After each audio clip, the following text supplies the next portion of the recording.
चलिए बात करते हैं क्वेश्चन नंबर 149 के बारे में। क्या कह रहा है 149? देखिए, आपको कह रहा है एक साड़ी व्यापारी साड़ियों के अंकित मूल्य पर 5% का डिस्काउंट देकर प्रत्येक साड़ी को कितने 266 रुपीज में बेचता है।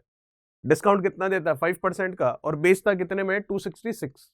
चलिए, यदि उसने डिस्काउंट नहीं दिया होता, मतलब पूरी एमआरपी पर अगर वो बेचता, तो वो 12% का लाभ प्राप्त करता। तो बताइए प्रत्येक साड़ी का क्रय मूल्य कितना होगा। देखिएगा, आराम से कर सकते हैं इसको। जैसे कि अंकित मूल्य एमआरपी के बारे में बात कर रहा है, तो आपको पता है डिस्काउंट जो दिया जाएगा वो डिस्काउंट किस पर दिया जाएगा? डिस्काउंट दिया जाता है मार्क प्राइस पर। तो एक बार के लिए हमने मान लिया मार्क प्राइस कितना है? 100%। तो इस पर 5% का डिस्काउंट है, इसका मतलब कितने में बेच रहा है? 95% में। और रुपए में कितने पर बेच रहा है? अगर डिस्काउंट देकर बेचता है तो 266 में। कोई दिक्कत नहीं। तो 95% 266 के इक्वल है, तो 1% की वैल्यू क्या होगी? 266 अपॉन कितना? 95। ये 1% का मान आया। क्या हमें 1% के बारे में पूछ रहा है? नहीं, हम बात कर लेते हैं मार्क प्राइस है कितना उसके बारे में। तो मार्क प्राइस कितना है परसेंटेज में? 100। तो ये 1% की वैल्यू है, तो 100% की वैल्यू क्या होगी? 100 से मल्टीप्लाई करवा देते हैं। इससे हमारा क्या आ जाएगा? मार्क प्राइस आ जाएगा। रुपए में जो भी आएगा, लेकिन वो अभी निकालने की जरूरत नहीं है। ये आ गया आपका मार्क प्राइस। फिर अगली लाइन में ये कह रहा है यदि उसने डिस्काउंट नहीं दिया होता, डिस्काउंट नहीं देगा तो इसका मतलब किस पर बेचेगा? एमआरपी पर ही बेचेगा, तो उसे 12% का लाभ होता। जैसा कि आपको पता है कि लाभ है 12% का, तो 100 में जोड़कर लिखेंगे, तो इसका मतलब वो कितने में बेचता? फिर 112% में बेचता। तो मैं देख सकता हूं यहां पर कि जो मार्क प्राइस है वो ये आ चुका है। क्वेश्चन यही कह रहा है अगर वो डिस्काउंट नहीं देता, तो डिस्काउंट नहीं देता इसका मतलब मार्क प्राइस पर बेचता। तो इस समय हमारा सेलिंग प्राइस क्या हो गया? ये। और सेलिंग प्राइस का परसेंटेज कितना है? 112%। क्यों? क्योंकि 12% का प्रॉफिट हो जाता अगर वो सेलिंग प्राइस एमआरपी के इक्वल रखता। तो मैं कह सकता हूं 112% रुपए में किसके बराबर है? 266 अपॉन 95 मल्टीप्लाई कितना? 100। सॉल्व भी कर सकते हैं इसको, लेकिन अभी नहीं करेंगे, पूरा इसको एक साथ ही कर लेंगे। 112% किसके बराबर आया? 100 के। तो क्या मैं यहां से 1% की वैल्यू ले सकता हूं? बिल्कुल। 1% का मान हम देख सकते हैं कितना होगा। 1% के मान के लिए 112 कहां चला जाएगा? नीचे।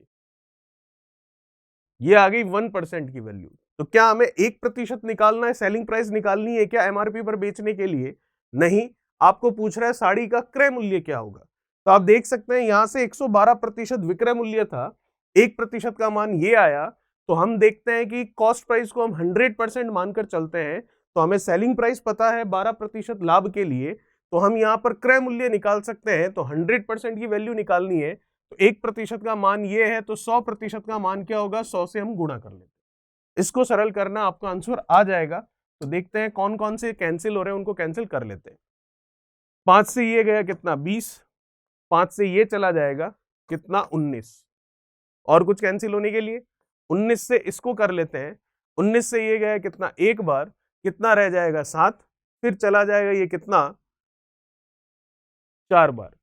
और कुछ कैंसिल हो रहा है तो कैंसिल कर लेते हैं। तो कैंसिल करने के लिए अगर देखें हम, तो यहां से इसको कैंसिल कर सकते हैं। ये कैंसिल हो रहा है, कितनी बार कैंसिल हो जाएगा? 14 से देखें तो 8 बार जा सकता है। 8 चौक 32, फिर 8 और 3 कितना? 11। तो ये चला गया 8 बार। और कुछ कैंसिल हो रहा है? बिल्कुल। 4 से गया 2, 4 से गया 5, 2 से ये गया कितना? 50। 50 और 5 का गुणा कितना आया? 250 रुपए। इसका मतलब जो आपका चौथा ऑप्शन है वो बिल्कुल क्या होगा? सही होगा। तो ये था हमारा क्वेश्चन नंबर 149, जिसका आंसर आ रहा है कितना? 250 रुपीज। चलिए, 149 क्वेश्चन के साथ ही मैं राकेश चौधरी, आपका मैथमेटिक्स टीचर, वेलकम करता हूं आपका डिजिटल तैयारी के यूट्यूब चैनल पर।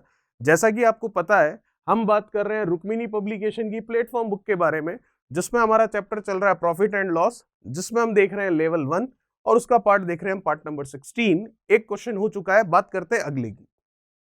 क्या कह रहा है अगला सवाल? देखिए,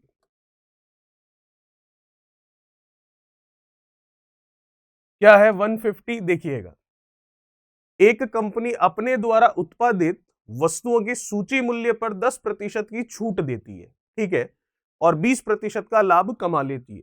चलिए ठीक है। बाद में कंपनी लागत मूल्य को 10% से बढ़ाकर सूची मूल्य को भी 40% से बढ़ा देती है। यदि कंपनी अब भी पहले जितनी ही छूट दे तो नई उत्पादन लागत पर उसका प्रतिशत लाभ कितना होगा, ये हमें बताना। देखते हैं। एक कंपनी अपने द्वारा उत्पादित वस्तुओं की सूची मूल्य पर, सूची मूल्य मतलब उसकी एमआरपी मतलब मार्क प्राइस, हमें नहीं पता तो हमने मान लिया कितना है, वो 100 रुपए, 100%, 100 रुपए कुछ भी ले लीजिए। फिर आपको क्या कह रहा है, सूची मूल्य पर 10% की छूट देती है।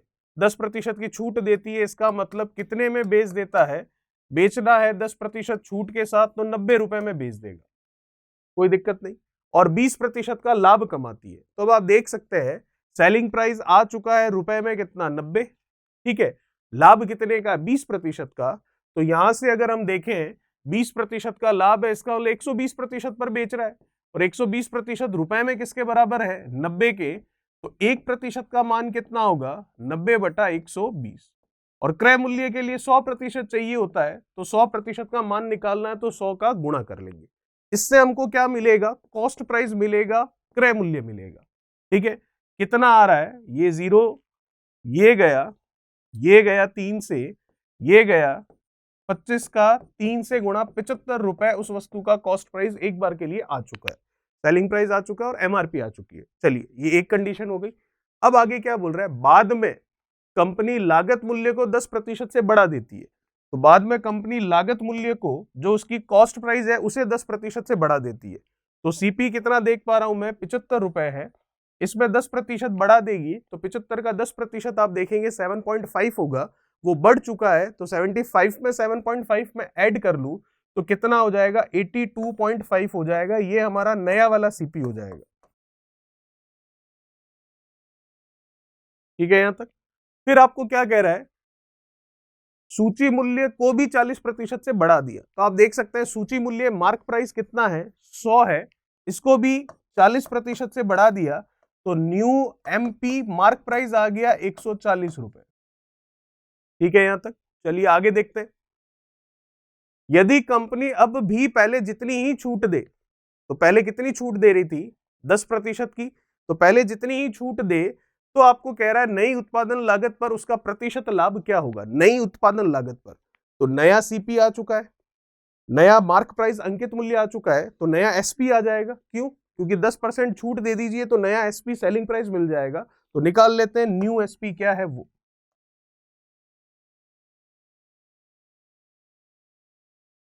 कितने का डिस्काउंट है, 140 रुपए पर 10% का। तो 140 का 10% आप देख सकते हैं सिंपल सा कितना होगा, 14। 140 का 10% कितना होगा, 14 ही होगा। तो वो हमें कम करना है तो नया एसपी आ जाएगा। तो 140 में से 14 हम कम कर लेते हैं तो ये मिल जाएगा कितना आपको, 126। तो हमारे पास न्यू एसपी है, न्यू सीपी है, तो नया प्रॉफिट कितना है वो बताना है, बता देते हैं। 82.5 रुपीज में खरीदा और 126 रुपीज में सेल किया है, तो प्रॉफिट तो हो ही रहा है, वो प्रॉफिट परसेंटेज में कितना है वही देखना है। तो देख लेते हैं परसेंटेज प्रॉफिट, तो मल्टीप्लीकेशन में तो 100 आएगा, नीचे आएगा सीपी जो कि 82.5 है, ऊपर क्या आएगा, जितने का प्रॉफिट हो रहा है। तो 82.5 है, ये हो गया कितना, 17.5। फिर उधर कितना है, 26। तो 17 और ये 26 है, तो ये हो जाएगा आपके कितना, 126 और 17, तो ये हो गया 36। और फिर हम देखें तो हो गया 42। चलिए, 42.5 रुपीज का हम कह सकते हैं कि हमको क्या हो रहा है, प्रॉफिट हो रहा है, ठीक है। ये हो जाएगा आपके पास 42 हो गया। अब अगर आगे हम बात करें, 26 ये 82, 17 ये आपका 136 और 7, 4 और 3, 43 करना पड़ेगा। चलिए, ठीक है। अब आपको क्या कह रहा है, परसेंटेज प्रॉफिट कितना होगा, तो इसको सॉल्व करके आपको आंसर बताना है। तो इसको सॉल्व आप कर सकते हैं, डेसिमल से डेसिमल चला जाएगा, 5 से आप इसको कैंसिल कर लेंगे तो अप्रोक्सीमेटली जो भी वैल्यू आ जाएगी इन चारों में से वही हमारा क्या हो जाएगा, आंसर हो जाएगा। तो वो कैलकुलेशन आप कर सकते हैं। चलिए, ये था क्वेश्चन नंबर 150। बात करते हैं नेक्स्ट क्वेश्चन 151 के बारे में।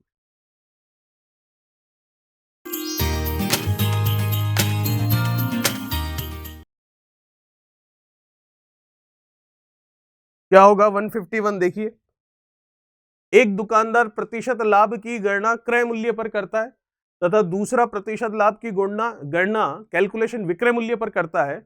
यदि दोनों 20% लाभ कमाने का दावा करते हैं तो दोनों के क्रय मूल्य में क्या अनुपात होगा?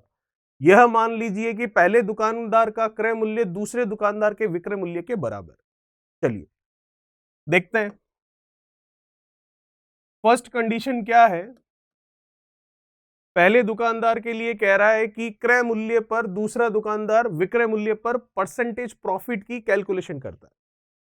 तो सीपी और एसपी के बारे में बात करें तो जैसा कि क्वेश्चन कह रहा है कि फर्स्ट वाला कॉस्ट प्राइस पर आपकी क्या करता है, कैलकुलेशन करता है किसकी, होने वाले प्रॉफिट की। तो सीपी पर करता है। अगर नहीं कहता है कोई भी प्रश्न तो बाय डिफॉल्ट हम कॉस्ट प्राइस पर ही कैलकुलेशन करते हैं प्रॉफिट या लॉस की। लेकिन कह रहा है तो भी कोई दिक्कत नहीं है। तो सीपी को माना हमने 100 रुपए, कितने का लाभ, 20% का। तो 100 रुपए में खरीदा तो कितने में बेचू कि 20 कमा लू, 120 रुपए में। पहले की स्थिति ये हो गई। दूसरे वाले में क्या कह रहा है? दूसरे वाले में भी सीपी और एसपी लेते हैं। फिर से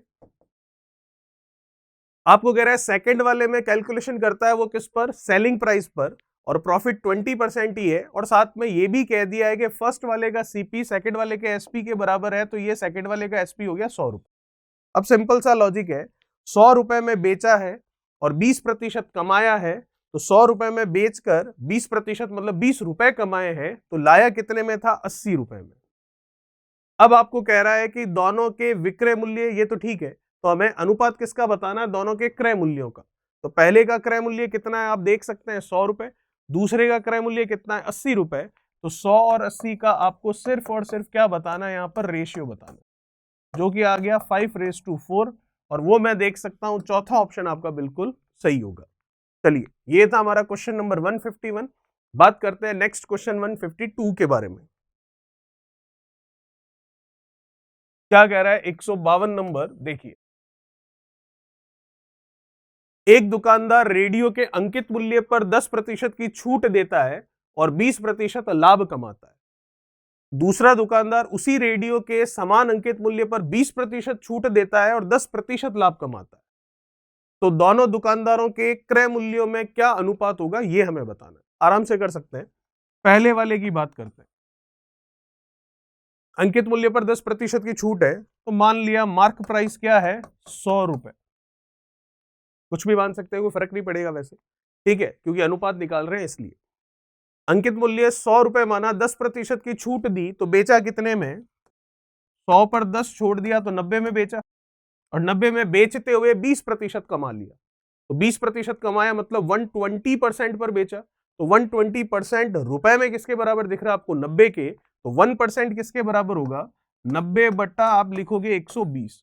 तो क्रय मूल्य जो कि 100% होता है, तो वो कितना होगा, तो गुणा 100 कर लेंगे। ठीक है, यहां तक कैंसिल कर सकते हो। 3 कितना, 4, ये कितना 25, और ये कितना 75। ये एक तरह से हमारे पास क्या आ गया, सेलिंग प्राइस आ गया, सॉरी कॉस्ट प्राइस आ गया पहले वाले के लिए। उन्हीं का अनुपात लेना है। चलिए दूसरे में क्या कह रहा है देखते हैं। दूसरे में कह रहा है कि उस रेडियो के समान अंकित मूल्य, तो एमआरपी वही रखी गई है, तो कितनी मानी थी हमने, 100, तो फिर से 100 लेंगे। 200 मानते तो फिर से 200 ले लेते। फिर आपको कह रहा है कि अंकित मूल्य पर 20% छूट देता है, तो 20% छूट दे दिया, इसका मतलब बेचा कितने में, 80 रुपए में। ठीक है, यहां तक 80 रुपए में बेचा और 10% लाभ कमाता है। तो रुपए तो 80 में बेच रहा है और 10% ये प्रॉफिट पर बेच रहा है, तो मैं कह सकता हूं 110% 80 रुपए के बराबर है। 1% किसके बराबर होगा, 80 बटा 110। लेकिन हमें 1% नहीं, हमें कॉस्ट प्राइस क्रय मूल्य चाहिए जो कि 100% होता है। तो उसके लिए गुणा कर देंगे हम 100 से। कैंसिल हो रहा है, बिल्कुल हो रहा है। और कुछ कैंसिल हो रहा है, नहीं, तो ऐसे ही रहने दीजिए, क्योंकि हमको रेशियो निकालना है। तो अब हमको किसका रेशियो पूछा है, हमको पूछा है दोनों दुकानदारों के लिए क्रय मूल्यों में क्या अनुपात होगा। तो दोनों के क्रय मूल्य जो है, कॉस्ट प्राइस है, वो आ चुके हैं। पहले वाले का कितना आया, 75 आया। दूसरे वाले का कितना आया, 800 बट्टा 11, तो वो 11 कहां चला गया, ऊपर चला गया। अब जो कैंसिल होने के लिए उसको यहां कैंसिल हम कर लेते हैं। 25 से जा रहा है कितनी बार, 3 बार। 25 से ये गया पहले 3 बार, 75। कितना बचा, 5, तो 50 हुआ। तो 25 से ये गया कितना, 2 बार। तो ऊपर कितना हो गया, 33, नीचे कितना हो गया, 32, तो हम कह सकते हैं कॉस्ट प्राइस का जो रेशियो आ रहा है फर्स्ट और सेकंड के लिए वो आ रहा है 33:32, और ये ऑप्शन हम देख सकते हैं तीसरा ऑप्शन आपका बिल्कुल सही होगा। चलिए, ये था हमारा क्वेश्चन नंबर 152। बात करते हैं नेक्स्ट क्वेश्चन 153 के बारे में। क्या कह रहा है 153, देखिए।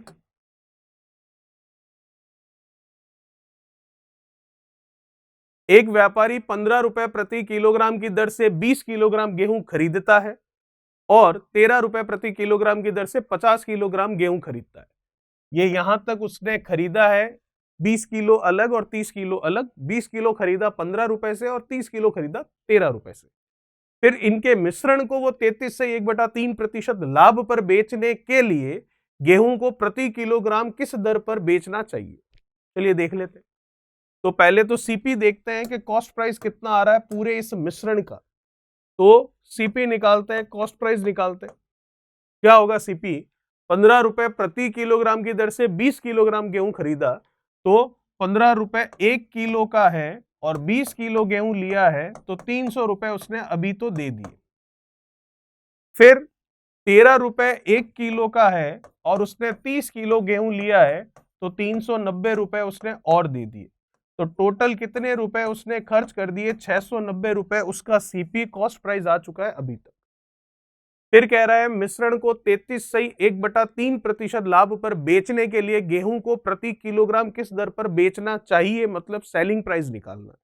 हमें क्या पता है? Cost price. Cost price percentage में कितना होता है? 100%।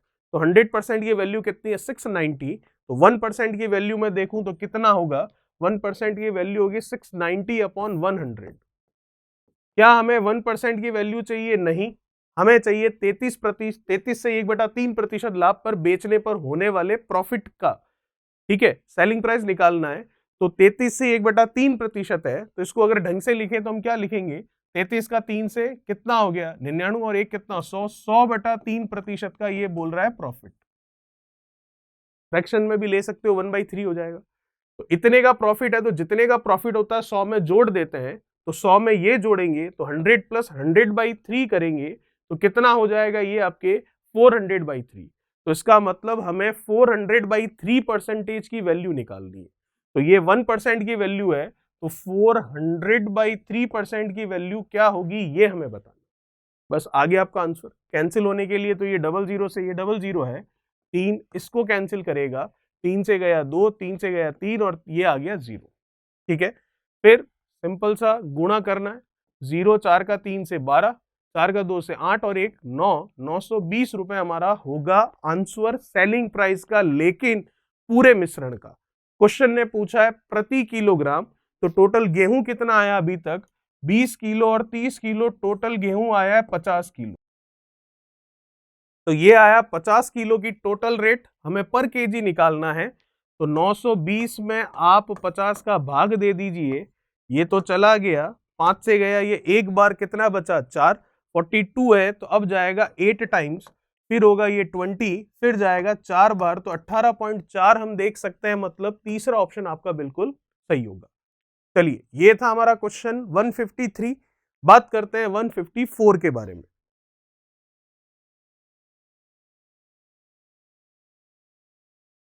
क्या कह रहा है 154, देखते हैं। राम एक प्रकार का 30 किलोग्राम चावल 17.50 प्रति किलोग्राम के हिसाब से खरीदता है। दूसरे प्रकार का 30 किलोग्राम चावल एक अन्य दर से खरीदता है, वो रेट हमें नहीं पता है। दोनों को मिलाकर 18.60 प्रति किलोग्राम की दर से बेचता है। चलिए ठीक है, तो दोनों हो कितने गए? 30 किलो ये है, 30 किलो ये है, टोटल 60 किलो हो गया हमारे पास। वह उस पर 20% कुल लाभ कमाता है, तो दूसरे प्रकार का जो चावल है वो प्रति किलोग्राम किस दर से खरीदा गया था, ये हमें पूछ रहा है। चलिए देखते हैं। तो अगर सीपी के बारे में बात करें तो पहला चावल 30 किलो है और 17.5 की दर से खरीदा जा रहा है। 50 बोलिए, केवल 5 बोलिए चलेगा। तो 30 किलो 17.5 की दर से खरीदा, ये हटा तो ये कटा। 175 का 3 से मल्टीप्लीकेशन कर लेते हैं। 5 का 3 से 15, ठीक है, 7 का 3 से 21 और 2 1 कितना? 22, फिर 3 और 2 कितना? 5। कितना आ गया आपके पास? 525 रुपए। बात करते हैं फिर, और भी है आपके पास 30 किलोग्राम चावल और है, वो कितने में खरीद रहा है पता नहीं, ए रुपए में खरीद रहा है ये मान लिया, तो ये हमारे पास टोटल आ जाएगा सीपी 525 प्लस कितना 30 ए।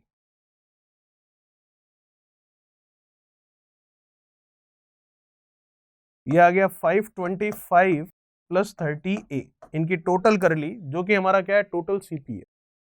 अब आपको कह रहा है दोनों को मिलाकर 18.60 रुपीज प्रति किलोग्राम की दर से बेचता है, तो एसपी निकाल सकता हूं मैं। दोनों कितने हो गए 30 और 30 कितना 60 किलो, और बेचने का हिसाब क्या है यहाँ पर 18.60 ले लेते हैं। ठीक है, ये हटा तो ये कटा, 186 का 6 से मल्टीप्लीकेशन कितना हो जाएगा, 6 का 6 से 36, फिर 3, फिर 8 का 6 से किया आपने कितना 48, और 3 कितना 51, फिर 6 और 5 कितना 11। ये आ गया हमारे पास सेलिंग प्राइस। ठीक है, अब आपके पास कॉस्ट प्राइस है, सेलिंग प्राइस है, और होने वाला परसेंटेज प्रॉफिट कितना है 20%। तो आपको यही कह रहा है कि वह दूसरे प्रकार का चावल प्रति किलोग्राम किस दर से खरीदता है। तो देखिएगा ये सेलिंग प्राइस है जो कि 120% के इक्वल होगा, क्योंकि 20% लाभ है, तो यहां से मैं कॉस्ट प्राइस निकाल सकता हूं। तो यहां से कॉस्ट प्राइस क्या होगी, 120% के बराबर है 1116, तो 1% किसके बराबर होगा 1116 बटा 120 के। कॉस्ट प्राइस 100% होती है, तो उसकी वैल्यू भी हम यहां से देख लेते हैं। ठीक है, यहां तक कैंसिल करें इसको, पूरा पूरा अगर हो रहा है तो 12 से ये जाएगा 108, फिर कितना रहेगा 3, फिर 12 से जाएगा कितना 3 बार, तो ये हो गया कितना 93। ठीक है, तो हम देख सकते हैं कितना आ गया ये 93, और ये 930 रुपए हमारे पास आ रहा है यहाँ पर सेलिंग प्राइस के तौर पर। तो सेलिंग प्राइस आ चुका, सॉरी कॉस्ट प्राइस आ चुका हमारे पास कितना 930, और कॉस्ट प्राइस हमारे पास है कितना 525 प्लस 30 ये किसके बराबर है 930 के, तो ए का मान निकल जाएगा। निकाल लेते हैं यहां से ए की वैल्यू कितनी होगी 525 प्लस कितना है 30 जो कि इक्वल किसके है 930 के। उधर भेज देते हैं, तो 525 और ये 75 हो गया कितना 600, तो फिर ये 330 और 75 अगर हम देखें तो ये हो जाएगा 330 इधर है, और 75, तो ये हो जाएगा आपके पास 330 और 75 हो गया आपके पास 405।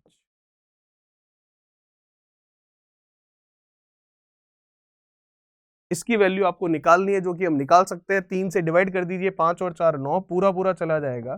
तो 3 से हम देखें तो 3 से गया ये कितना, 3 से ये चला जाएगा आपके पूरा ही जाना है, तो ये 1, फिर ये 10, तो ये हुआ कितना 3, फिर ये हुआ कितना 5। ठीक है, तो 13.5 रुपए आ रहा है, जो कि हमारे पास ऑप्शन चौथा बिल्कुल अवेलेबल है। ये था हमारा क्वेश्चन नंबर 154। बात करते हैं नेक्स्ट क्वेश्चन 155 के बारे में। क्या कह रहा है 155, देखिए। रेहान ने 54,000 रुपए में एक बाइक खरीदी, उसने इसे 8% नुकसान पर बेच दिया। उस धन से जो पैसा मिला उसको, उससे उसने क्या किया एक और बाइक खरीदी और उसे 10% लाभ पर बेचा, तो कुल मिलाकर उसे कितने रुपए का या कितने रुपए की हानि हुई है, कितने रुपए का लाभ या कितने रुपए की हानि हुई है। तो सबसे पहले उसके कितने लगे हुए हैं 54,000 रुपए। तो लास्ट में जो उसके पास जेब में अमाउंट वापस आना है उसको हम देखेंगे 54,000 से कितना ज्यादा है तो उतने का लाभ है, और अगर 54,000 से कम है तो कितना कम है उतने की हानि है। चलिए देखते हैं। देखिएगा, सबसे पहले 8% के नुकसान पर बेची है, तो सबसे पहला सेलिंग प्राइस अगर मैं देखूं, सबसे पहली बात तो उसका ओवरऑल सीपी जो है वो कितना लगा हुआ है 54,000। तो आपको देखना प्रॉफिट या लॉस है इसी पर, कितने में बेच रहा 8% के नुकसान पर, तो 54,000 के 8% के नुकसान पर बेचा, इसका मतलब इसके 92% पर बेचा, तो ये डबल से डबल हो गया। 54 और 92 का मल्टीप्लीकेशन कर लेते हैं, जीरो तो आएगा ही। 4 का 2 से किया कितना 8, 5 का 2 से 10, 9 का 4 से कितना 36, 36 और 10 कितना हो गया आपके पास 46, 4, 9 का 5 से किया कितना 45, 45 और 4 हम देखें तो हो गया 49। तो इसका मतलब 49,680 रुपए में उसने बेचा है, तो उसकी जेब में आ गया ये पैसा। अब ये कह रहा है कि उसने फिर से एक बाइक खरीदी, तो कहां से खरीदेगा? जो जेब में पैसे है उसी से खरीदेगा, और जेब में पैसे कितने हैं? 39,680 रुपए है। इन्हीं से खरीदेगा और 10% लाभ पर उसे बेच देगा। तो इसका मतलब 49680 इतने में उसने बेचा था, तो उसकी जेब में इतना पैसा आया। अब उसके पास इतना पैसा है तो इसी से वो एक और बाइक खरीद रहा है और 10% प्रॉफिट पर उसको बेच रहा है। इसका मतलब इसके 110% पर बेच रहा है। कैंसिल हो गया। 4968 का 11 से मल्टीप्लीकेशन करना है तो कितना हो जाएगा? ये 8694 8694। ठीक है, ये हो गया आपके पास कितना? 8 और 6 आप देखेंगे तो कितना हो गया? ये 14, फिर ये कितना हो गया? 16, फिर ये कितना हो गया? 14, और ये कितना हो गया? 5। तो 54,648 रुपए में उसको बेच देगा। तो आपका सवाल यही था कि अब उसको फाइनली अगर हम देखें तो कितने का प्रॉफिट या कितने का लॉस हुआ। तो फाइनली अगर प्रॉफिट या लॉस आपको देखना है तो वो आप सीधा सीधा देख सकते हैं कि 54,000 में खरीदा है और बेच फाइनली कितने में रहा है? 54,648 रुपए में। तो कुल मिलाकर इस डील पर वो 648 रुपए कमा रहा है। तो हम कह सकते हैं कि 648 का उसको क्या हो रहा है? प्रॉफिट हो रहा है। ठीक है, चलिए ये था 155। बात करते हैं नेक्स्ट 156 के बारे में।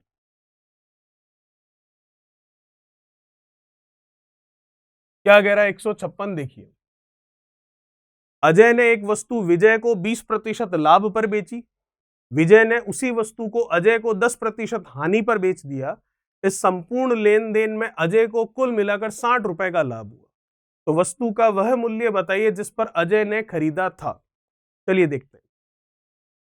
अजय ने एक वस्तु विजय को 10% लाभ पर बेची। तो अजय के लिए हम मान लेते हैं सीपी कितना रहा होगा?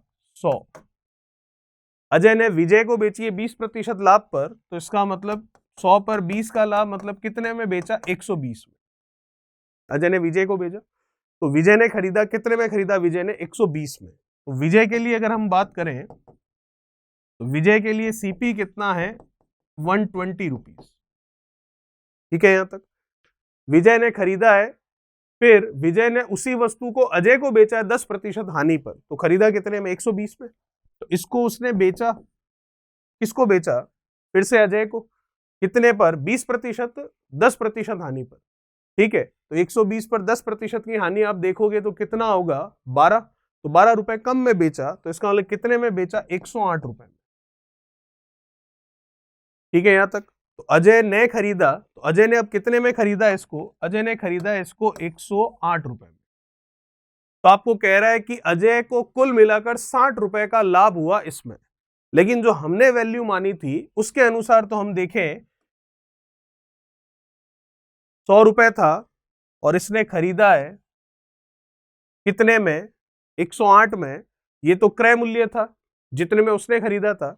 तो इसने बेचा था तो इसकी जेब में कितने आए थे? 120 रुपए आए थे। फिर इसकी जेब में 120 रुपए पड़े हैं, लेकिन ये फिर से विजय से वह वस्तु खरीदेगा तो उसको 108 रुपए देने पड़ेंगे। तो 120 रुपए जेब में पड़े हैं, 108 रुपए विजय को दे देगा, तो अभी भी उसकी जेब में कितने रुपए रहेंगे? 12 रुपए रहेंगे। तो इसका मतलब जो वैल्यू हमने मानी उसके अनुसार उसका प्रॉफिट कितने का हो रहा है? लाभ कितने का हो रहा है? जो वैल्यू हमने मानी उसके अनुसार उसका लाभ 12 रुपए का हो रहा है। लेकिन प्रश्न तो कह रहा है लाभ कितने का है? 60 रुपए का। हमें क्या निकालना है? वस्तु का वह मूल मूल्य बताइए जिस पर अजय ने खरीदा था। तो अजय ने तो 100 रुपए में खरीदा था सबसे पहले स्टार्टिंग में। ओरिजिनल जो इसकी वैल्यू है, मूल वैल्यू जो है, मूल मान जो है वो पूछ रहा है। तो मैं ये देख पा रहा हूं जो वैल्यू मैंने मानी है उसके अनुसार प्रॉफिट कितने का है? 12 रुपए का। तो 12 रुपए का लाभ होता है जब 100 रुपए में खरीदता है। तो 12 रुपए का लाभ होता है जब वो 100 रुपए में खरीदता है। लेकिन प्रश्न तो कह रहा है लाभ कितने का है? 60 रुपए का। तो 12 रुपए का लाभ 100 रुपए में खरीदता है तब, 1 रुपए का लाभ 100/12 में खरीदेगा तब, लेकिन लाभ तो 60 रुपए का है। तो 60 रुपए का लाभ कब होगा? जब इतने में खरीदेगा। बस आगे हमारा आंसर हो गया 500 रुपीज, जो कि मैं देख सकता हूं ऑप्शन आपका तीसरा बिल्कुल सही होगा। ये था हमारा 156। बात करते हैं नेक्स्ट क्वेश्चन 157 के बारे में।